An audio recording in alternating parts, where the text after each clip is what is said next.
Je suppose que vous connaissez ce drapeau. Non? De vous à moi, il est extrêmement difficile d'aller dans un supermarché, un hypermarché, en France, je suppose qu'en Belgique c'est pareil, et d'acheter un t-shirt ou un sweatshirt qui ne soit pas écrit en américain. Je vous mets au défi. En France, c'est quasiment impossible. À peu près. D'ailleurs, même à Paris, on vend Paris University. Il n'y a que les touristes qui achètent ça, parce qu'aucun Français, aucune personne travaillant à la Sorbonne, aucun étudiant à la Sorbonne ne porte jamais ce genre de truc.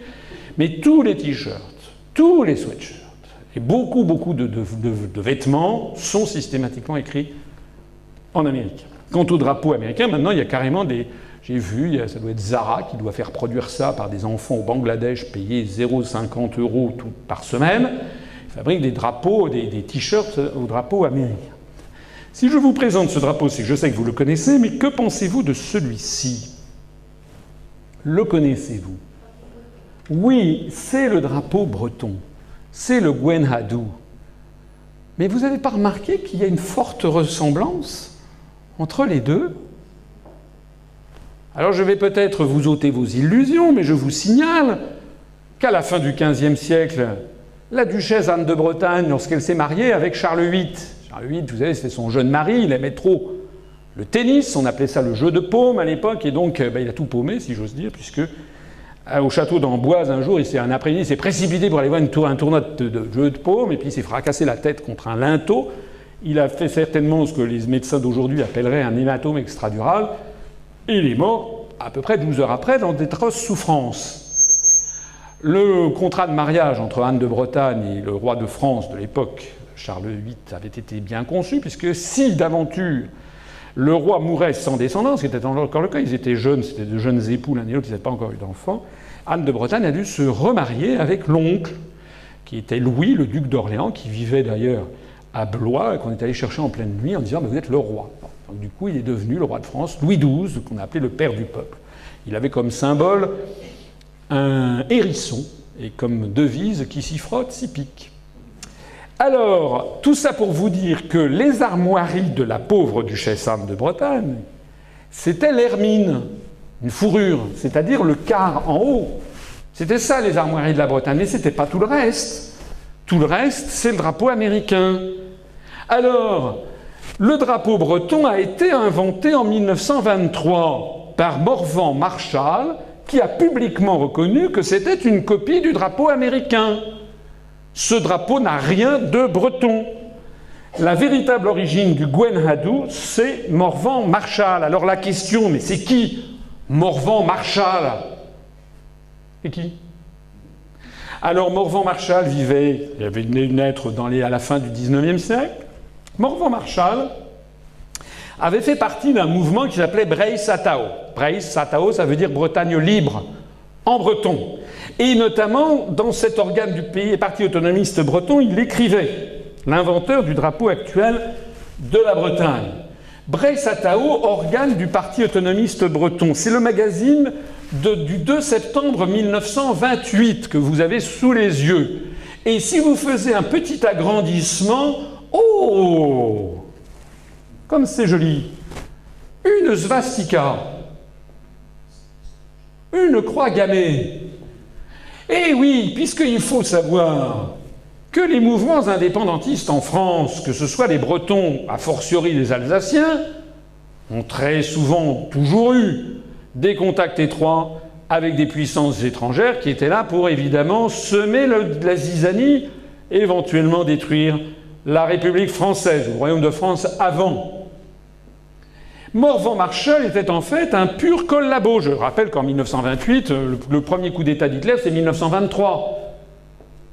1928, le parti nazi est en pleine croissance. Ça n'est pas pour rien que Bray Satao prend les svastikas comme emblème, même si on veut dire, certains me disent oui mais c'est le triskel, mais justement certains disent que le fameux triskel celte, c'est en fait justement, ne date pas de très longtemps, mais en fait remonte justement à la svastika qui est un, je sais, c'est un symbole hindouiste qu'on trouve aussi dans les monuments bouddhistes, mais le problème n'est pas là.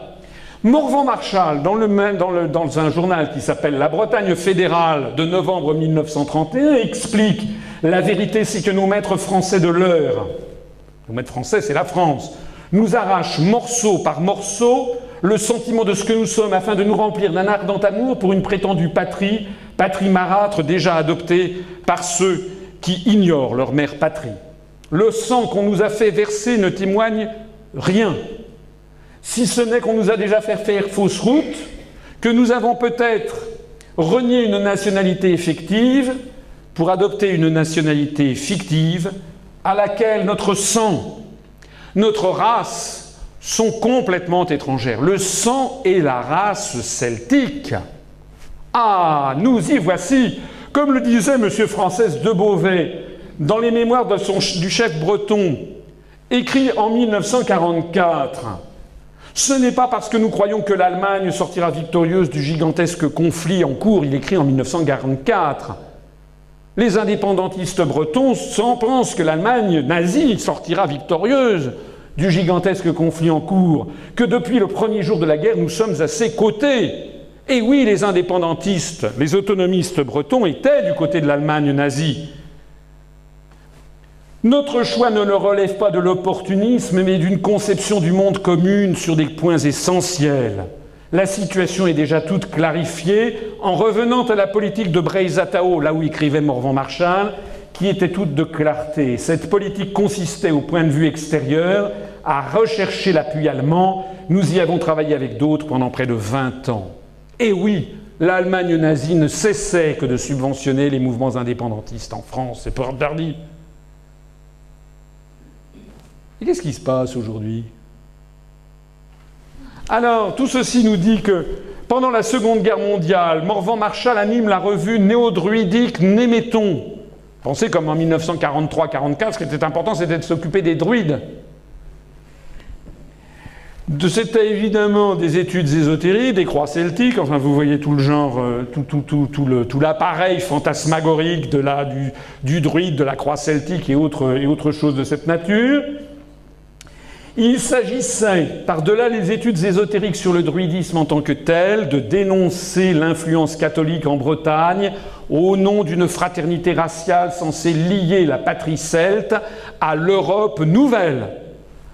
L'Europe nouvelle nordique et antisémite en train de se construire en Allemagne dans les conquêtes du Troisième Reich. C'est de ça qu'il s'agissait. Le drapeau breton, le noir, était inspiré directement des drapeaux de l'Allemagne pré-hitlérienne et hitlérienne. Morvan-Marshall fut frappé d'indignité nationale à la libération, c'est-à-dire privé de ses droits civiques, de même que tous les militants de Breizatao, et ceci à la demande des gaullistes, des résistants gaullistes et des résistants communistes, qui savaient que c'étaient tous des collabos de l'Allemagne hitlérienne, et le drapeau breton inventé par Morvan-Marshall fut interdit à partir de 1944. Il est désormais sur plein de plaques d'immatriculation par la volonté de Sarkozy Ier.